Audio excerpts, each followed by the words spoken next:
The Supreme Court issued its decision today 5-4 in Epic Systems and two other cases that address the question of whether employers could lawfully require employees to sign agreements mandating arbitration of claims on an individual basis, a wide range of claims.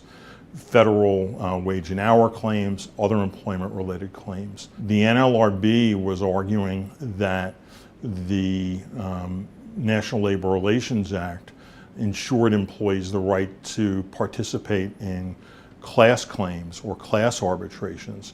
The Supreme Court said no, they were wrong, that the Federal Arbitration Act controls.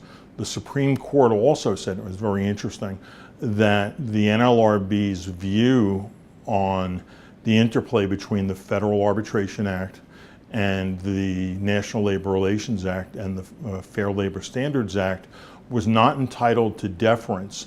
The reason that the court said it was not entitled to deference is that the NLRB does not have a special expertise for interpreting the Federal Arbitration Act or the Fair Labor Standards Act. These cases presented some really interesting conflicts between the two statutes.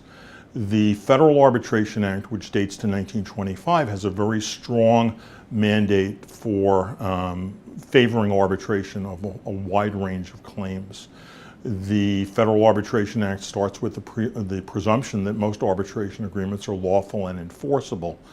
There is a savings clause in the Federal Arbitration Act, however, that talks about certain claims or certain defenses that may render an arbitration agreement unlawful or unenforceable. The court pointed out that the NLRB's view on this is a relatively recent one, that it only dates from 2010.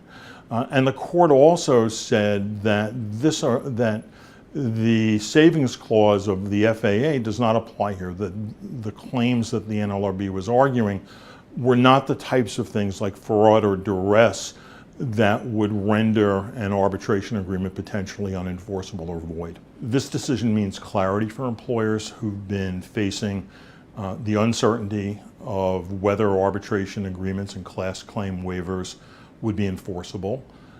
It means that employers who have operations across the country can have a uniform set of documents and policies in place.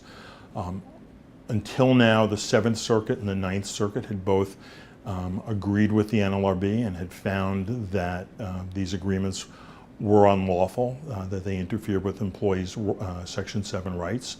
That question has been resolved. It means simplicity, I think, and it means clarity.